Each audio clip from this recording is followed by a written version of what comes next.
आज हम बात करेंगे साधक साधना करता है तो उसके साधना में सफलता के लक्षण क्या है। क्योंकि अगर साधक साधना करता है उसको ये नहीं मालूम कि साधना में वो साधना कर रहा है वो सही दिशा में जा रहा है या नहीं, उसका जो आध्यात्मिक ग्रोथ है वो हो रहा है या नहीं हो रहा है, इसको जानना एक साधक के लिए अत्यंत आवश्यक है।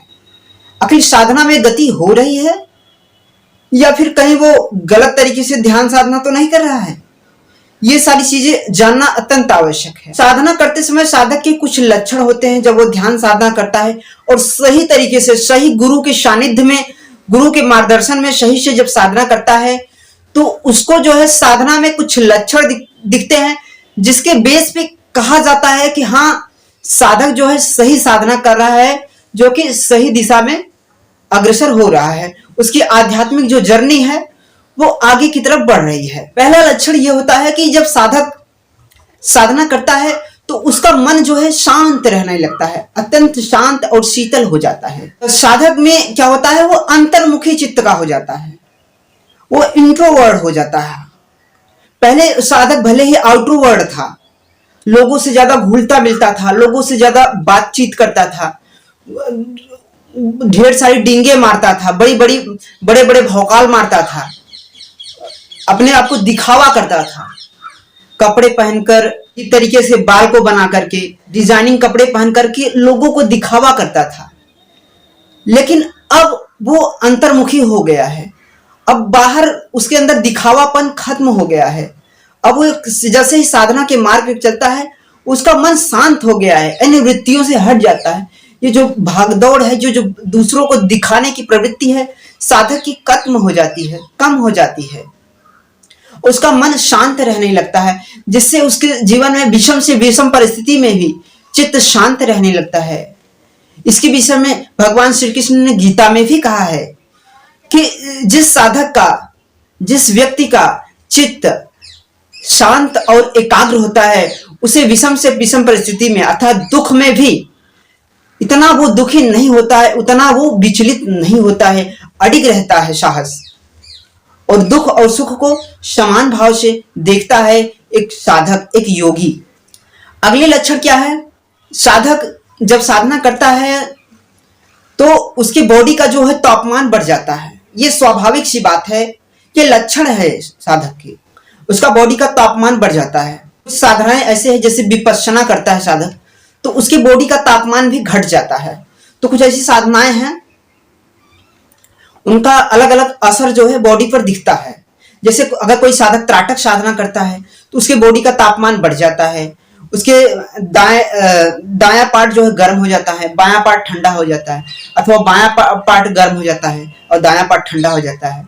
मतलब उसका बॉडी पार्ट, कुछ पार्ट जो है ठंडा और गर्म हो जाते हैं। इस तरह की जो है लक्षण दिखते हैं। ये सब साधना के ग्रोथ के ही लक्षण हैं, क्योंकि साधना इसका मतलब हो रही है, इसका मतलब साधक जो है साधना सही कर रहा है, कुछ तो कर रहा है। मतलब साधना में जो उसके प्रभाव जो है उसके बॉडी माइंड पे पड़ रहे हैं। साधना के प्रभाव तो बॉडी माइंड पे ही पड़ता है, लेकिन ध्यान साधना, अगर कोई साधक ध्यान साधना करता है उसका सबसे ज्यादा प्रभाव उसके मन पे पड़ता है। दूसरी बात, साधक साधना करते से उसका मन सदा प्रसन्न रहता है। दिन भर अगर साधक सुबह में साधना कर लेता है, शाम को थोड़ी सी साधना कर लेता है तो उसका पूरा दिन मन प्रसन्न रहता है, प्रसन्नचित रहता है, और उसके चेहरे पर एक तेज रहता है साधक के। क्योंकि उसका जो साधक है उसका जो आभा मंडल है, ऊर्जा शरीर है, आभा मंडल चारों तरफ की आभा जो है विकसित होती है। ऑलरेडी आप जानते हो कि देवी देवताओं के जो आसपास एक आभा मंडल दिखाया जाता है, सब महापुरुषों संतों के भी आसपास जो आभा मंडल दिखाया जाता है वो ऑलरेडी हर व्यक्ति, हर जीव जंतु के बीच जो है आभा मंडल पाया जाता है। तो वो आभा भी साधक का बढ़ने लगता है, जिसके कारण जब साधक किसी के बीच बैठता है, 2 लोगों के 4 लोगों के बीच बैठता है तो लोग उसकी ऊर्जाओं से प्रभावित होते हैं और बड़ा अच्छा लगता है लोगों को। उसके साधक के सानिध्य में बैठना, उससे बातें करना अच्छा लगता है।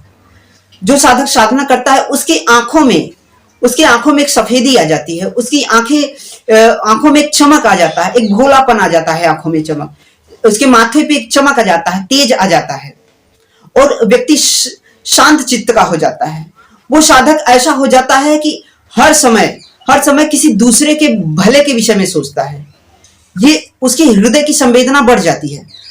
और उसके मन पे क्या प्रभाव पड़ता है, मैं आपको बता दूं, मन पे जब ध्यान साधना करने वाले साधक में मन पे यही प्रभाव पड़ता है, आपकी जो तामसिक वृत्तियां हैं वो खत्म होने लगती हैं। आपकी सारी की सारी जो तामसिक वृत्तियां हैं वो खत्म होने लगती हैं। जैसे अगर खान पान में मैं देखूं तो अगर आपको मांसाहार करने की जो आदत है, मांसाहार करने की इच्छा आपको करती है, तो अगर आप ध्यान साधना करते हैं तो आपका हृदय की संवेदना बढ़ जाती है, संवेदनशीलता बढ़ जाती है, जिसकी वजह से आपको मांसाहार करना बहुत ही बुरा लगता है कि आप सात्विक वृत्ति के बन जाते हैं व्यक्ति। और साथ ही साथ जब आप ध्यान साधना करते चले जाते हैं तो सांसारिक लोगों को देखकर आपको अजीब लगता है। आप सोचते हैं कि क्या लोगों के जीवन में क्या उन लोगों को अपने सेल्फ को जानना, सेल्फ रियलाइजेशन, आत्मज्ञान को पाना, स्वयं को जानना नहीं है? क्या संसार, क्या धन इकट्ठा करना, क्या ढेर सारे बैंक बैलेंस इकट्ठा करना, क्या यही जीवन का लक्ष्य है? क्या लोगों को आखिर क्यों नहीं समझ में आता? क्या उन्हें शांति नहीं चाहिए? क्या उन्हें आनंद नहीं चाहिए? क्या उन्हें परमात्मा, क्या शांति, क्या मुक्ति नहीं चाहिए, निर्वाण नहीं चाहिए? ये लोग अपने जीवन को इतना अशांत क्यों बनाए? क्यों दूसरों को इतना नुकसान पहुंचाते हैं? क्यों लोग दूसरों की हत्या करते हैं? ये सब बातें सोच करके आपको अजीब लगेगा, क्योंकि आपका जो सोचने का नजरिया है समाज से अलग हो जाएगा, दूसरे संसारिक लोगों से अलग हो जाएगा। आप हमेशा हर वक्त आप दूसरों का सिर्फ भला सोचेंगे, क्योंकि आपके चक्रों की जो ऊर्जाएं हैं वो बदलना स्टार्ट हो जाएगी। आपकी सारी की सारी ऊर्जा, भीतर की जो ऊर्जा है ऊपर के चक्रों की तरफ बढ़ना स्टार्ट हो जाएगी, जिससे आप बदल जाते हैं। आप वो नहीं रह जाते हैं, आपका लक्ष्य वो नहीं रह जाता है। आपके जीवन में जो भी लक्ष्य हैं, वो चाहे लक्ष्य पूरे हो या ना हो, पहले जब कोई लक्ष्य आपका पूरा नहीं होता था तो आप बहुत घबरा जाते थे, बहुत दुखी होते थे और लक्ष्य से बहुत ज्यादा आकर्षित भी रहते थे। लेकिन जैसे जैसे आप ध्यान साधना करते हैं, लक्ष्य चाहे पूरा हो या ना हो, आप घबराते नहीं हैं, आप हमेशा शांत रहते हैं। चाहे वो दुख हो, चाहे वो सुख है, दोनों में एक समता बनी रहती है, एक तादात्म्य बना रहता है। अगला लक्षण साधक को क्या होता है कि दिन भर जब साधक की साधना जिस दिन गहरी हो जाती है, ध्यान साधना में एक जो समाधि का जो लेवल होता है, एक दो लेवल जब साधक पार कर लेता है तो साधक के अंदर दिन भर एक खुमारी चढ़ी रहती है, एक नशा सा चढ़ा रहता है। गुरु नानक देव ने भी कहा है, नाम खुमारी नानका चढ़ी रहे दिन रात। नानक देव के अनुसार एक खुमारी, एक नशा जो है छाया रहता है साधक के अंदर, भीतर एक मस्ती छाई रहती है, दिन भर एक मस्ती सी छाई रहती है, जिसके कारण, क्योंकि भीतर ही साधक को इतना आनंद आने लगता है, इतना शांति, इतना मतलब पीसफुल रहने लगता है साधक, जिसके कारण उसे सांसारिक चीजों से अलिप्ति पैदा होने लगती है, सांसारिक चीजों से अनासक्ति पैदा होने लगती है। साधक इसलिए नहीं कि बाहरी चीजों में सुख नहीं मिलता है, वो भी अगर अच्छा भोजन करेगा उसे भी सुख मिलेगा, अच्छी फिल्म देखेगा उसे भी उसमें सुख मिलेगा, जो भी चीजें करेगा, बाहर की चीजें जो भी करेगा, सुख सुविधा की चीजें यूज करेगा, अच्छे कपड़े पहनेगा, वो खुश होगा।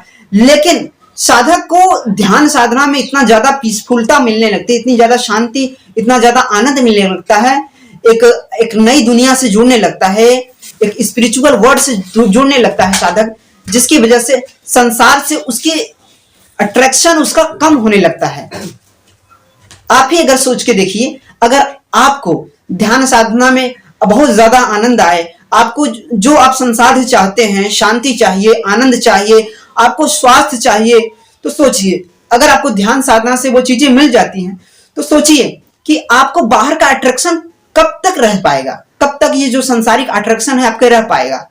आपको अपने भीतर ही तो सब कुछ मिल जाता है, एक नई दुनिया से आप परिचित हो जाते हैं। साधक का अनुभव होता है कि जब साधक साधना करता है तो उसके मन में जो सवाल होते हैं, कोई भी सवाल होता है तो उसके अंदर अपने आप जो है सवाल का जो है आंसर मिलना स्टार्ट हो जाता है। ये चीजें होती हैं, बहुत पुरानी बातें जो याद की हुई हैं, अब बीती हुई बातें हैं, वो याद आने लगती हैं साधक को, पूर्व जन्म से रिलेटेड कोई बात है याद आने लगती है। जब साधक की साधना एडवांस लेवल पे जाती है तो साधक को क्या होता है कि वो जो है पूर्वाभास करने की अनुभूति उसके अंदर आने लगती है।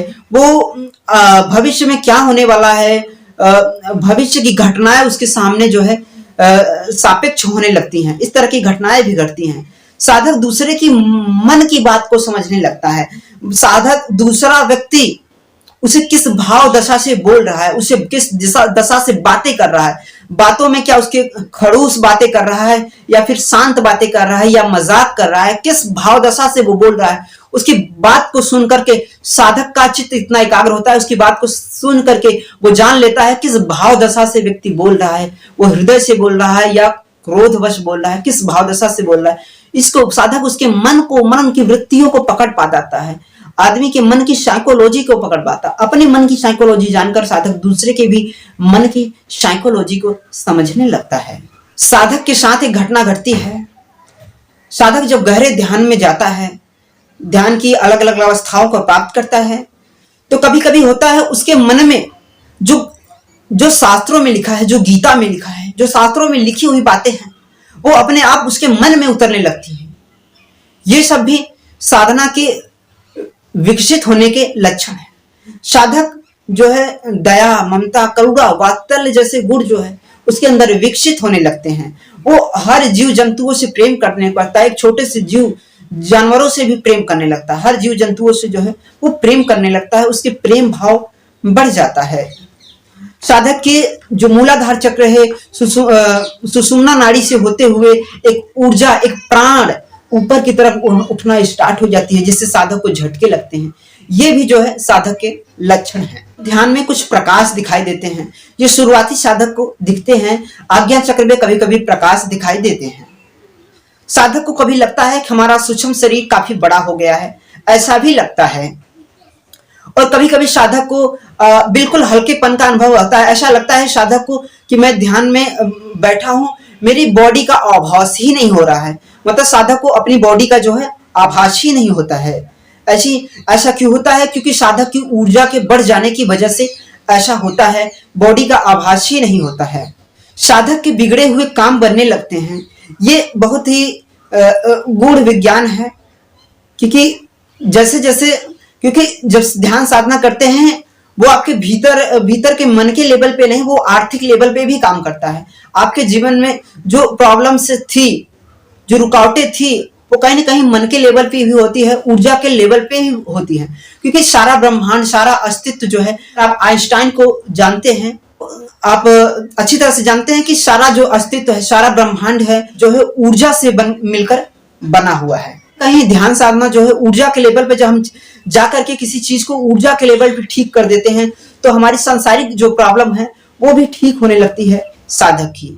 ऐसे कई लक्षण हैं।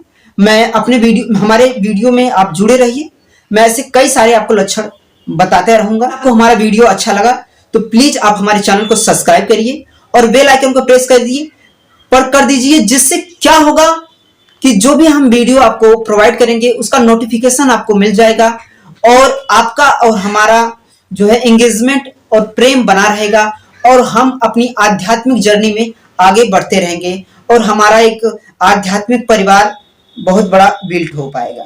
वीडियो देखने के लिए बहुत बहुत धन्यवाद।